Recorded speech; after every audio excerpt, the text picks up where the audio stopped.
agradecer en nombre del Servicio Nacional de la Mujer esta invitación, que sin duda es muy relevante y muy pendiente como temática aún para lo que son las políticas públicas, ¿verdad?, del país. Y en ese sentido, nosotros entendemos que este es un inicio de un trabajo que vamos a seguir sosteniendo en el tiempo y que por lo tanto lo que se va a presentar acá es un primer piso para tener, ¿verdad?, un trabajo de aquí, entiendo, por lo menos durante todo marzo, para que sea más finamente realizado. Vamos a empezar, bueno, para el Servicio Nacional de la Mujer.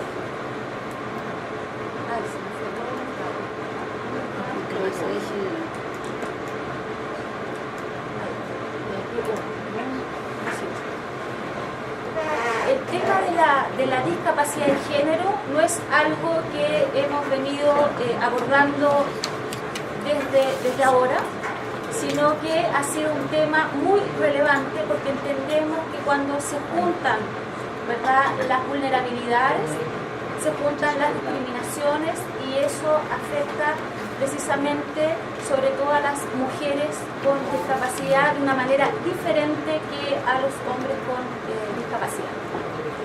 Hoy día sabemos, ¿verdad?, que asociado al envejecimiento de la población también hay, y asociado también a otras causas, que no vamos a profundizar acá, son sin duda mucho más las mujeres, ¿verdad?, en situación de discapacidad respecto a los hombres, y vemos, ¿verdad?, en la última encuesta, que también en ese sentido aplaudimos que viene por fin una nueva encuesta sobre esta temática tan relevante, después de más de 10 años de que se realizara la ENDIS 2004, que es la información con la que de alguna manera nos manejamos.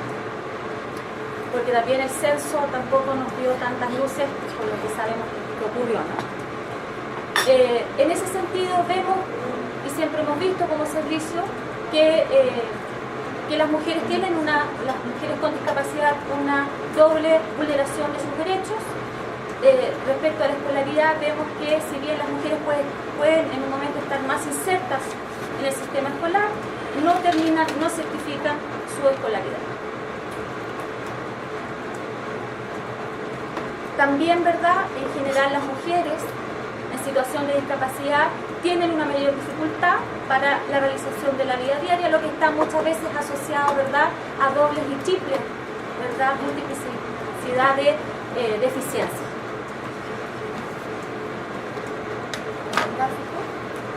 Dijeron que tenía como 15 minutos nomás.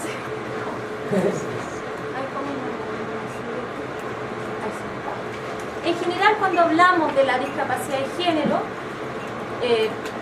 vemos que las mujeres en situación de discapacidad son vistas como personas con mayor necesidad de dependencia.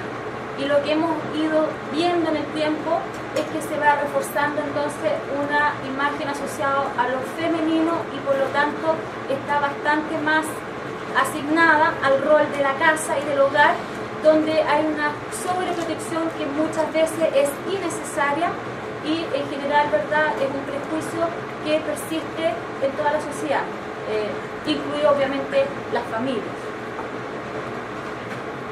Vemos entonces que las mujeres reportan más discapacidad que los hombres y por otro lado hemos visto también que el desarrollo de las políticas públicas en discapacidad, que en general han sido con coberturas muy pequeñas, ha sido bastante más incluyente de los hombres con discapacidad que de las mujeres con discapacidad. Y ahí vemos, por ejemplo, lo que fueron los programas que entiendo que están en revisión, los programas de inserción laboral o de estudio, donde las coberturas nos dan brechas de género, que se llaman las brechas de género, son aquellas, ¿verdad?, donde las mujeres tienen mucho menor acceso a estos servicios y por lo tanto a lo que son, ¿verdad?, estas formaciones para hombres y mujeres con discapacidad.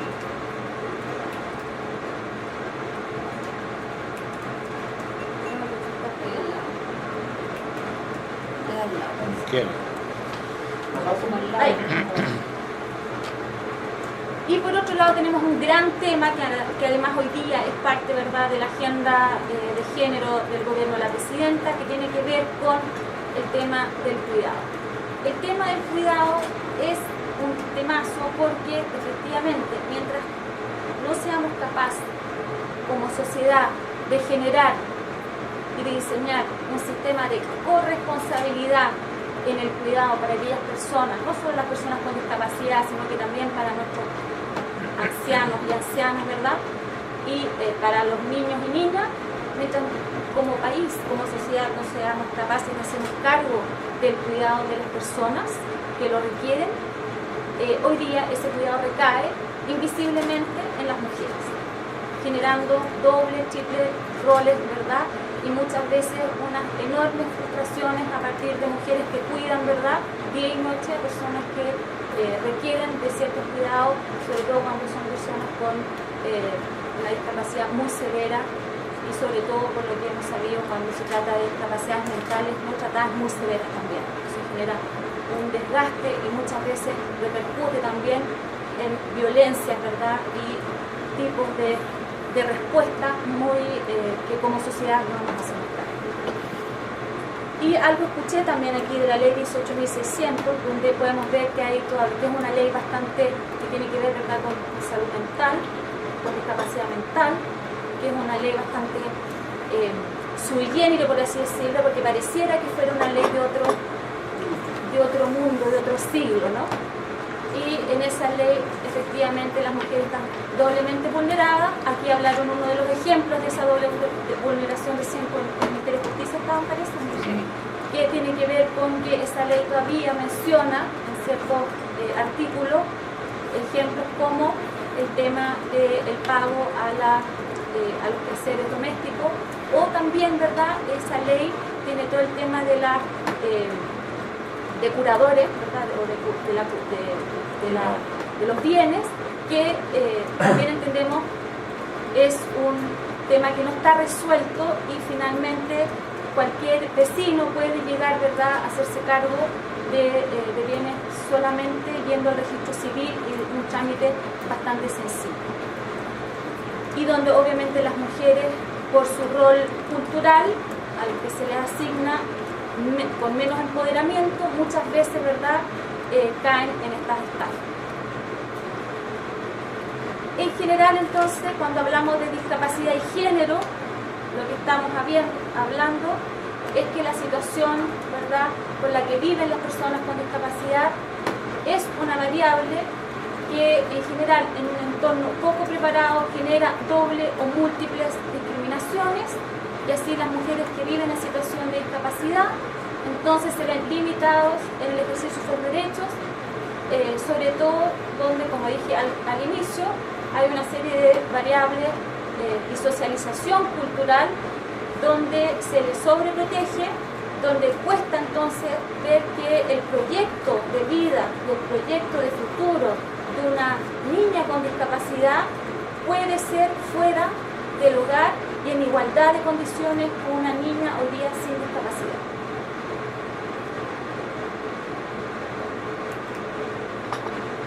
Como CERNAM, una de nuestras líneas de trabajo es, ¿verdad?, el trabajo de cómo se incorpora el género en las políticas públicas, y ahí efectivamente lo que nosotros trabajamos, ¿verdad?, es lo que se llama la transversalización de género en el quehacer del Estado, en las políticas públicas, y por supuesto ese es un trabajo que desde el 2002 hemos venido realizando también con el actual Servicio Nacional de la Discapacidad.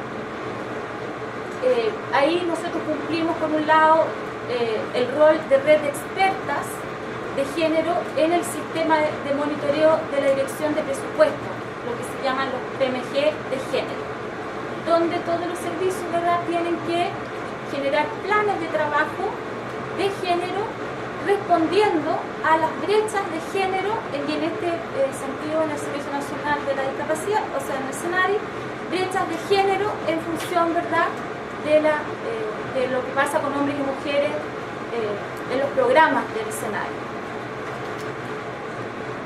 Lo que entonces hacemos es, se apoya la disminución de esas brechas y barreras en los servicios públicos a través de un trabajo que es bien de par en par y muy minucioso, porque lo que vamos generando es todo un diagnóstico de los distintos instrumentos, de los distintos filtros, para ir que pueden estar generando que, por ejemplo, en lo que eran los programas laborales del SENADI, no se incorporaran en igualdad de número a las mujeres, más bien era una brecha bastante acentuada. También se trabaja entonces con el diseño, y ahí tenemos todo un desafío de indicadores de género, que es muy parecido a lo que hoy día están pidiendo para esta comisión, de generar indicadores, ¿verdad?, de los servicios, para medir estas brechas de género y tener entonces un monitoreo futuro de lo que serían los programas del SENADIS. La propuesta 2015, que también venimos apoyando, una de las propuestas en este ámbito, porque CERNAM también tiene varios programas, que los vamos a ir viendo después, de acceso directo a mujeres, pero en esta propuesta, que es de transversalización, ahí CERNAM, ¿verdad?, lo que hace es apoyo en capacitación de género, por ejemplo, para los funcionarios del SENADIS, que entendemos que ahí podemos generar un apoyo relevante para mirar esta calidad.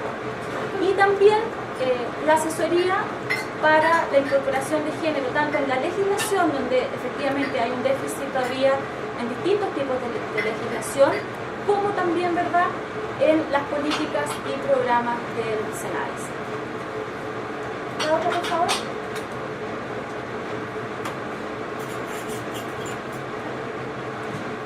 Dentro de los programas emblemáticos del servicio está el de violencia contra la mujer, o BCM, que se llama. Es uno de los programas que ha tenido continuidad desde que se inicia el CERNAM en 1991, cuando se levantan los distintos programas ya en el 95 más o menos. Hoy día el programa BCM transita, violencia contra la mujer, transita del concepto de violencia intrafamiliar, y que tiene que ver justamente con esta nueva concepción de lo que es la inclusión social, ya que estamos hablando aquí de no solo distintas formas de ver la violencia contra la mujer, sino que estamos hablando aquí de distintas mujeres, ¿ya? Diversidad de mujeres.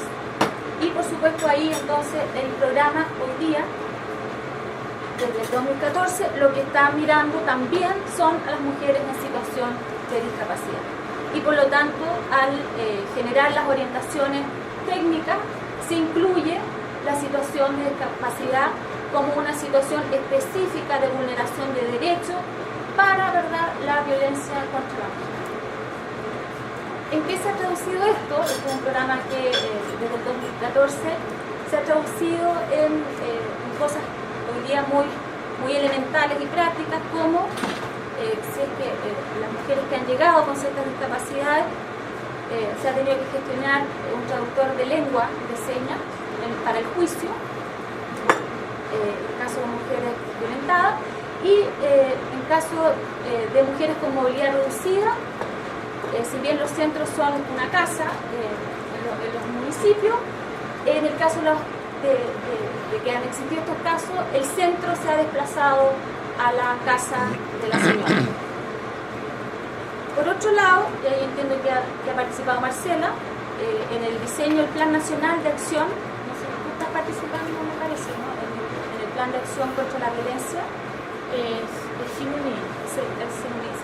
para el diseño del Plan Nacional de Acción contra la Violencia de la Mujer existe y se convocaron entonces la participación de organizaciones de mujeres en situación de discapacidad, y el plan contempla acciones específicas para las mujeres en situación de discapacidad que todavía no se pueden divulgar porque todavía no está sancionado el plan.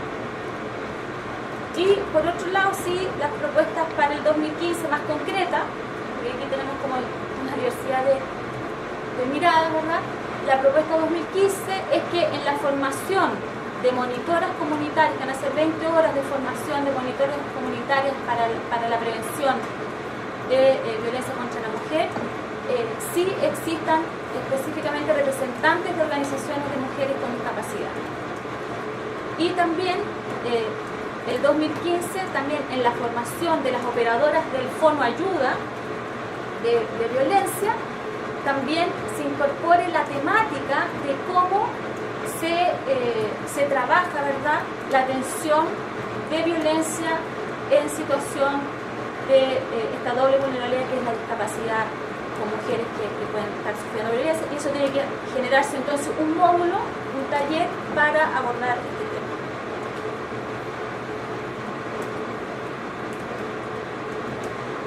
La UIRS, sí, está muy bien, y en el cual está el programa de participación, también, ¿verdad?, tienen como público objetivo dentro de las orientaciones técnicas del programa Mujer, Ciudadanía y Participación para ser partícipes de los conversatorios de escuela, y van a ser convocadas también las organizaciones de mujeres con discapacidad, y el servicio es solamente en la región metropolitana, y con un tema de funcionamiento de las otras regiones que no se pudo seguir realizando, tiene atención a personas sordas a través de traductor de lengua de señas en forma simultánea. Y entonces, cuando hay casos, lo que se activa es un Skype con un traductor y se pone entonces el Skype, y está la persona, la usuaria, la persona del CERNAM, le hablan al Skype y se genera la traducción simultánea. Y en la región metropolitana ha resultado muy bien.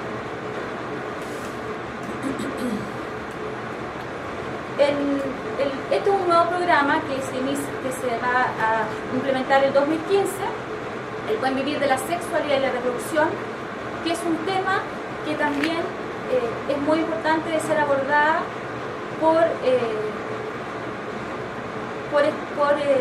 el CERNAM, y se fundamenta justamente en lo que son los derechos sexuales y reproductivos, que largamente también no han sido abordados por el Estado chileno.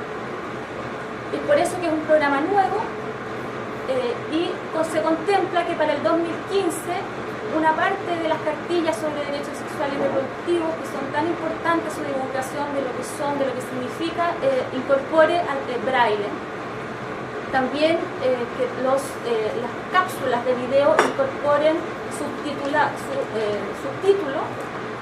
para las personas sordas, y además como proyección al 2016, entendiendo que también las mujeres con discapacidad hay todo un tema ahí pendiente en cómo se aborda la sexualidad. Se quiere generar un trabajo en conjunto con el SENADI para abordar talleres sobre sexualidad y derechos sexuales reproductivos específicos para mujeres con discapacidad. Eso hay que trabajarlo, hay poco material para hacerlo, sin embargo es un deber, me dijeron, del programa Buen Vivir de la Sexualidad poder generarlo. Y por otro lado, otra de las tareas que tiene CERNAM es el proyecto de ley sobre derechos sexuales y reproductivos, con educación sexual, información y acceso a métodos anticonceptivos, donde es súper importante que se incorpore la realidad de las mujeres con discapacidad. Hay todo un tema todavía pendiente de la esterilización, pero no solo eso, o sea, aquí estamos hablando también del placer de la sexualidad y cómo eso también tiene que estar, ¿verdad?, incorporado en esta nueva ley de derechos sexuales y reproductivos, y con un enfoque, ¿verdad?, muy amplio para la diversidad de mujeres. Y la última lámina, como aquí la tarea era con indicadores, estuvimos viendo en el servicio que efectivamente el tema de la discapacidad no se monitorea, ¿ya? Y por lo tanto nosotros vamos a necesitar generar una serie de líneas base para empezar a entrar a este tema desde lo que es la gestión, ¿ya? Desde lo que es la gestión, de mirar esta realidad en lo que se hace en cada uno de los programas, en lo que se hace en el Servicio Nacional de la Mujer. Entonces vimos que podemos generar ya indicadores de seguimiento, que eso va a significar solamente ampliar, ¿verdad?, un cuadrito en lo que son las fichas de entrada y de salida, todo lo que es, y donde hoy día además tenemos como más dudas de cómo se está trabajando con las mujeres con la discapacidad, para ver, por ejemplo, el porcentaje de mujeres con discapacidad en programas de paz de hogar, donde llegan mujeres con discapacidad, sin embargo no hay un seguimiento. También en el programa de violencia, donde la jefa del programa me decía que efectivamente hay un porcentaje muy alto de mujeres con discapacidad que llegan a los centros, a las casas y a las líneas de atención, ya que porcentualmente es mucho más alto que la población, o sea, ahí efectivamente la doble vulneración está absolutamente presente. Y las personas, bueno, con discapacidad que son parte del recurso humano en CERNAM tampoco hay seguimiento, pero tenemos muchas compañeras y colegas, ¿verdad?, varias a nivel nacional que también tienen alguna discapacidad. Y eso hay que alentarlo. Y además tenemos visto indicadores de orientaciones y bases técnicas, que nosotros la mayoría de los programas se hacen con convenios con ejecutores, y si no está el tema ahí presente, sea problema, y por lo tanto ven que puede ser un mayor recurso asociado y por lo tanto no lo van a incorporar. Por eso es que es importante que en los programas y en las orientaciones técnicas que vayan a los municipios y a los ejecutores externos esté incorporado el enfoque de discapacidad como parte, ¿verdad?, del programa. Hoy día no están todos los programas del CERNAM, por eso es que hay que monitorearlo y hay que llegar al 100%. Y en los indicadores de actividad hablamos con las personas de comunicación también y vimos que es importante que un porcentaje del material de difusión en braille, que vayamos también avanzando en eso, braille subtitulado para personas ciegas y sordas también, puedan, ¿verdad?, tener el tiraje. Y además, ¿verdad?, un porcentaje del material de capacitación también tiene que salir en braille, y un porcentaje de talleres, información para mujeres en situación de discapacidad debe ser específico. Y ahí, en temáticas, como dije, o sea, de talleres que sea de prevención en violencia contra la mujer, sexualidad y participación, que es un trabajo que sin duda vamos a tener que generar en compañía con el Servicio Nacional con CENADE. Eso es, muchas gracias. Bueno, gracias a Paulina por su presentación, y dejamos la palabra abierta para los comisionados de hacer preguntas o comentarios. Boris. Yo un comentario y una pregunta. A mí no me extraña la exposición completa que ha hecho Paulina. Yo tengo la suerte de conocer a la compañera Pascual. Trabajé con ella en el municipio de Santiago, donde se estaba levantando, previo a que la presidenta la llamara, en un informativo, como tú dijiste al final, en braille. Yo dirigía una institución de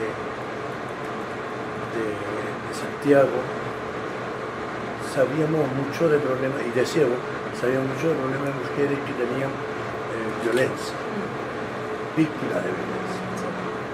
Entonces creamos, entre Claudia y otras personas y quien habla, un instructivo en braille, pero eso quedó un poquito cojo, un poquito trunco, cuando ella se nos fue, ya perdimos como el contacto y eso. Así que basado un poco en lo que ella nos entregaba, fuimos orientando a nuestras mujeres, a nuestras socias, hacia una mejor calidad de vida, hacia una mejor y eso, impusieran su valor, primero que nada como ser humano, como mujer. Entonces quisiera saber si Claudia ha replicado y en qué medida y en qué profundidad ese tipo de trabajo lamentablemente nos quedó trunco.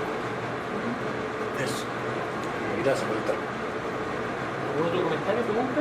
¿Gustavo? Muchas gracias por compartir con nosotras. Es una exposición general de todo lo que usted comentó, una pregunta puntual, pero también es una respuesta. Por ejemplo, programas papel, teoría, muy bonito, en la práctica cambia un poco las cosas, obvio. La buena intención es lo que vale también.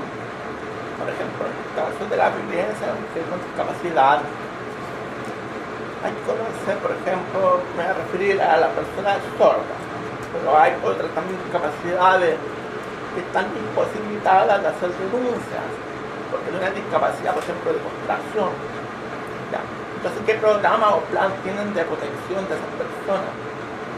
Ahora, por ejemplo, la mujer sorda se informa por la vista, pero tiene una preparación no buena. Entonces, por ejemplo, le pueden hacer una charla, como usted dice, de sexualidad, pero donde están los valores morales, por ejemplo. Entonces, una niña sorda que se cría en un ambiente vulnerable, ve como los hermanos, como los padres, hermanos, sean a otras mujeres, piensa que eso es algo normal. Entonces esa mujer en el futuro va a ser acosada sexualmente, pero no sabe que está siendo acosada, no sabe su derecho. Entonces, ¿cómo preparar a esa persona? ¿Cómo enseñarle esas cosas? Tiene aquí un programa que dice Fono Ayuda y Monitores, traductor de lenguaje de señas, son intérpretes de lengua de señas, no lenguaje. Principalmente los sordos prefieren el servicio presencial de intérpretes profesionales, neutrales, no una asistencia de un familiar, un amigo, no. El sistema Skype personalmente no lo uso porque es un poco más frío, más impersonal. Entonces aconsejo usar intérpretes profesionales. Si nadie tiene contacto con alguno, puede decir a nivel nacional, con la rectora. También en los sistemas de capacitación de sexualidad, la iglesia habla también mucho de subtítulos para personas sordas, pero no ha mencionado el cuadro con intérprete o grabaciones con lengua de señas para personas sordas. Eso principalmente. El programa también incluye educación, reproducción, sexualidad. Ahora está muy en el tapete el tema del aborto, cómo informar a las personas con discapacidad del aborto, porque el derecho a la vida, entonces si viene un niño con discapacidad, van a pensar que no es viable, porque o sea, hay que entregar los valores que el niño con discapacidad que viene en camino es un ser humano independiente a la elección. O sea, la persona tiene que tener toda la información básica, cultural, moral para decidir. No porque se acepta el aborto, porque no es viable, empiecen a abortar a 10 personas. No, está bien, está bien. Entonces, por eso se quiere entregar la mayor información posible. Como la comunidad sorda recibe la información por la vista, esta otra forma de informar, acercamiento a la comunidad, compartir, conocer la cultura, personas sordas, ojalá capacitar funcionarios en el Servicio Nacional de la Mujer. Eso, muchas gracias. Gracias. ¿Catherine? Sí, me llaman la atención algunas cosas, por ejemplo, que se mencionan que varias cosas expuestas van a estar en formato braille. Y me gustaría también que todos entendiéramos que como también hemos aprendido con la comunidad de personas sordas, que aparte de la lengua de señas existen otras, hay gente que lee subtítulos, la oralidad, etc. En las personas ciegas o de baja visión también pasa lo mismo, hay diferentes formatos. Entonces es importante también no solo encasillar todo en braille como opción o como accesibilidad para las personas ciegas. No podemos dejar fuera, por ejemplo, a las mujeres que tienen baja visión, que yo diría que son más que las personas ciegas. Entonces los formatos en macrotipo, en alto contraste, en audios, etcétera, también son relevantes para la población con discapacidad visual o baja visión, porque hay mucha gente, sin duda que el braille es necesario, pero hay mucha gente que no lee braille. Entonces también hay que tener opciones, así como Gustavo decía, hay subtítulos, pero no hay cuadro de lengua de señas. Hay que tener ojo con esas cosas también, porque si no van a abarcar también una parte de la población ciega.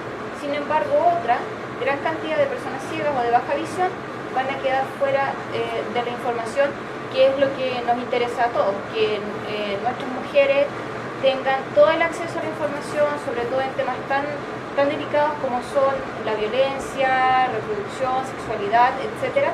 Entonces son puntos importantes a tener en cuenta también en consideración. Quisiera agregar que la población más amplia de personas con discapacidad son las mujeres adultos mayores. Ese es el rango sociodemográfico más amplio y las más carentes de derechos. Gracias. Olga. Yo más que nada quería, lo que me llamaba la atención es que está solamente en la región metropolitana y no vengo de regiones, porque yo he tenido contacto con allá, digamos con la directora, y me causa realmente impresión porque la octava región hay muchas personas con discapacidad y mujeres, y me parece importante pudiera bajar todos estos programas también a las regiones para que las mujeres de regiones y de zonas rurales que también ven más vulnerados sus derechos, por muchas zonas rurales que tampoco tienen acceso a la información ni a la capacitación que necesitan. Sería bueno tener un vínculo con los municipios también, porque la información tiene que bajar a través de las organizaciones sociales que también existen personas con discapacidad en la octava región hay muchas. Así que eso es una información. Nada, simplemente respecto nuevamente la situación de los niños en residencia, fundamentalmente colaboradoras del Sename y particularmente de las niñas con discapacidad, muy importante establecer programas de prevención de delitos sexuales. No solamente en los hogares del Sename, sino también en organizaciones de la sociedad civil. La cantidad de abuso sexual de personas y mujeres en situación de discapacidad es realmente alarmante y además voy a decir algo que es bien brutal, pero es casi socialmente aceptado. En las poblaciones y en lugares de mayor vulnerabilidad yo me topo frecuentemente con situaciones en las que no hay denuncia, porque ¿cuál es la alternativa? Si el padre, el abuelo o un tío abusa de la mujer con discapacidad, ¿dónde la llevamos? ¿Quién se hace cargo? Y el nivel de silencio es realmente aberrante. En nuestra casa acogida, donde yo conozco al menos 4 casos de mujeres que son permanentemente abusadas, obviamente con su, si quieres decir, consentimiento, ¿no? No conocen otra forma de relación y realmente hay que establecer un programa de protección. Es urgente. ¿No hay más comentarios? Sí, yo creo que un enfoque interesante que se ha desarrollado en general hacia la mujer es el empoderamiento. Y eso quiere decir conciencia de discriminación y conciencia de derechos humanos. ¿Hay un enfoque hacia ese aspecto? Sí, educación en derechos. Todo esto es educación en derechos, sí. Ahora va a dar oportunidad a Paulina para que pueda solamente muy brevemente señalar que para nosotros el tema de CERNAM y los pasos que he desarrollado son de vital importancia. Tanto género como discapacidad tienen una matriz común. Ambos son representaciones sociales, son construcciones simbólicas. Entonces, es muy interesante analizar la evolución que ha tenido la perspectiva de género, cómo se ha logrado involucrar en todas las políticas públicas, qué es lo que nosotros aspiramos como política pública en discapacidad. No es propiedad de nadie la inclusión. Entonces, cada actor debe sumar y por tanto lo que ha desarrollado el CERNAM con perspectiva de ministerio es muy significativa. También señalar que yo recuerdo el único ministerio que ha entregado también indicadores. Podemos ver cómo los mejoramos, cómo los potenciamos, pero sobre todo es una perspectiva de poder evaluar, porque si efectivamente no evaluamos lo que estamos haciendo, difícilmente vamos a poder dar cuenta de los avances o retrocesos del acto público. Entonces, yo creo que desde hoy debemos, tenemos un plazo muy acotado al 30 de abril, pero poder establecer alguna carta, una ruta breve de navegación que nos permita proyectar estos indicadores, los desafíos del plan que está haciendo CERNAM y el Ministerio de la Mujer en los próximos 10 años, porque nos pidió la presidenta evaluar un plan nacional del año 2015 al 2025. Entonces, me parece extraordinario que se vaya ya planteando con indicadores, con forma de poder evaluar. Gracias por eso. Y por favor, con eso. Bueno, contestando las distintas dudas, bueno, agradecer también porque gracias a este tipo, ¿verdad?, de iniciativas uno también se lleva mucho de vuelta como para poder mejorar el trabajo que uno realmente quiere realizar en este tema. En ese sentido tenemos también mucho déficit, por así decirlo, de capacitación, y a mí en ese sentido no me da ningún pudor en decirlo, porque eso es parte, ¿verdad?, de lo que han sido las políticas públicas en esta materia también, así como fue el tema de género también. O sea, es un camino que hay que ir transitando y dejando anclado, y eso es lo más importante, dejando anclado, ¿verdad?, los avances. ¿Y por qué lo digo? Porque es muy fácil, y lo vivimos también en el tema de género, retroceder. ¿Ya? Bueno. El tema que me planteaba aquí el compañero Boric, sobre un instructivo en braille, sería bueno por recuperarlo, porque si eso está en la municipalidad, yo creo que hay que ir mirando las formas en que se avanzó en ver este material. Yo al menos no tenía conocimiento sobre este tema, se lo voy a plantear a la ministra Pascual para que se remire este material, ¿ya? En cuanto al tema de los distintos lenguajes, ¿verdad?, que se requieren para que el acceso a la información realmente sea parte de un derecho, vamos a tener que trabajarlo, yo creo, con el Senadi para ver cuáles van a ser las mejores formas, ¿verdad?, de traducción. Esto también es un desafío que se pone ahora gracias a esta comisión, que yo entiendo que también, ¿verdad?, viene a partir de un trabajo arduo de las organizaciones, que por fin se instale esta comisión y que los servicios se pongan con cosas concretas también. Entonces, dentro de las cosas concretas que podemos generar en 2015 es ver cómo vamos de a poco avanzando en materiales de acceso universal de verdad. Y en todo lo que ustedes dicen lo vamos a tomar. Frente al tema de violencia, la imposibilidad de denuncia tiene que ver justamente con esta posibilidad de que los centros se acercaran a las casas, porque solamente, fueron como en algunos casos el año pasado de gente muy postrada, donde llegó algún familiar o alguna vecina a hacer la denuncia al centro de la mujer. Los centros de la mujer solamente se enfocan en el tema de violencia, ¿ya?, en cómo generar la denuncia y encauzarlo a los juicios requeridos. Y ahí el tema de esos casos fue que el centro se movilizara hacia la casa. Ahora, si hay más ideas, si hay más posibilidades, también nos pueden ayudar a ver cuáles son esas posibilidades, porque nosotros entendemos también hoy día como Servicio Nacional de la Mujer que sin la participación de las organizaciones, ¿verdad?, de mujeres que están viviendo la problemática, de las distintas organizaciones que hay, porque no vamos a poder ver tampoco, ¿verdad?, cuáles son las necesidades y cómo se pueden resolver.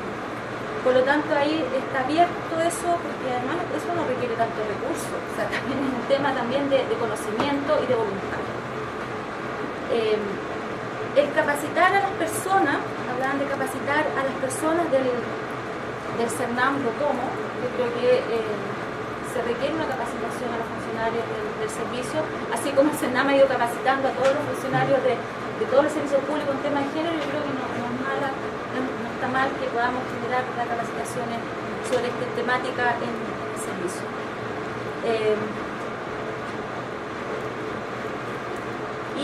Por último, se me pueden ir algunos temas que tienen que ver con el trabajo con las organizaciones y con los municipios y con cómo bajamos eso. En general, CERNAM tiene un trabajo muy cercano con los municipios, pero además, este año tiene como desafío instalar un diseño y empezar a pilotar un nuevo diseño de oficina de la mujer. Y yo creo que ahí vamos a estar muy cerca de las organizaciones, ¿verdad?, de los distintos municipios de las distintas regiones. Y eso va a ser un desafío, tiene que ir también como parte este tema en lo que va a ser este diseño de las oficinas municipales de la mujer. Y por último, el tema del CENAM y de la vulneración de derechos, que hablaba desde verdad de la vulneración de niñas. Claro, es un tema que sobrepasa un poco el CERNAM, en el sentido que ahí un programa de protección a niñas, entiendo yo que es función del Ministerio de Justicia y es un tema que, claro, que donde en gran debate entiendo que están haciendo la otra secretaría, ahí realmente es súper complejo y como SECNAM sin duda vamos a estar apoyando ahí, lo estamos trabajando también desde el enfoque género para ver justamente porque entendemos que a nosotros también nos llegan casos de niñas vulneradas a los programas de violencia y que nos dicen por favor no nos envíen al Sename. Porque el Sename ya estuvimos ahí y de ahí puede ser peor que incluso quedarse en la casa. Entonces ahí hay un tema que, claro, que hay que ver cómo se trabaja, pero entiendo que se está haciendo cargo el Ministerio de Justicia de ese tema. Lamentablemente, por eso te lo planteaba, No, efectivamente, aunque supera el CERNAP, Sí, no, no. estamos claros, ahí hay realmente una brecha de género que es Lo realmente impresionante.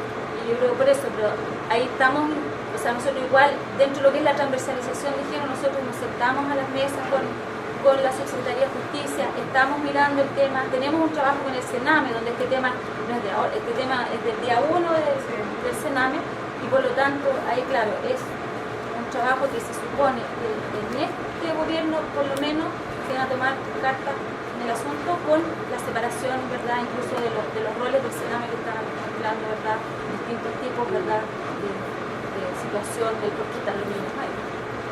Entonces le damos las gracias a Paulina por su intervención. Paulina. Muchas gracias.